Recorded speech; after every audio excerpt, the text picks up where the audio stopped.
Ir-relazzjonijiet tajbin li għandu pajjiżna mal-Istati Uniti tal-Amerika kienu diskussi bejn il-kap tal-Partit Nazzjonalista Alex Borch u l-Ambaxxatriċi Amerikana għal Malta Somers Farkas fl-ewwel laqgħa uffiċjali bejniethom li saret il-ġimgħa fid-Dar Ċentrali.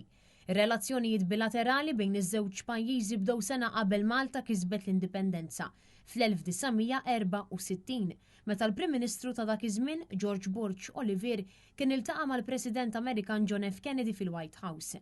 Il-kap tal-Partit Nazzjonalista Alex Borch qal illi se jibqa' jaħdem biex dawn ir-relazzjonijiet ikomplu jissaħħu waqt li l-Ambaxxatriċi Amerikana illi għadha kif inħatret f'dan l-irwol ftit xhur ilu wkoll enfasizzat li se tkompli tara li jissaħħu r-rabtiet bejn Malta u l-Istati Uniti fost l-oħrajn fl-ekonomija, fin-negozju u fit-turiżmu.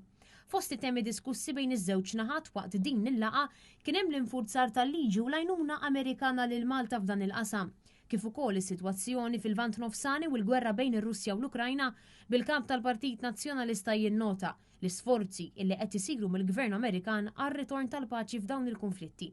Matul il-laqa, il-kap tal-Partit Nazzjonalista kien akkumpanjat mix-Shadow Minister għall-affarijiet barranin Beppe Fenekadami, is-Segretarju Ġenerali tal-Partit Nazzjonalista Charles Bonello, is-Segretarju Internazzjonali Beppe Gallia u Chief of Staff fl-Uffiċċju tal-Kap tal-Oppożizzjoni Damien Spiteri.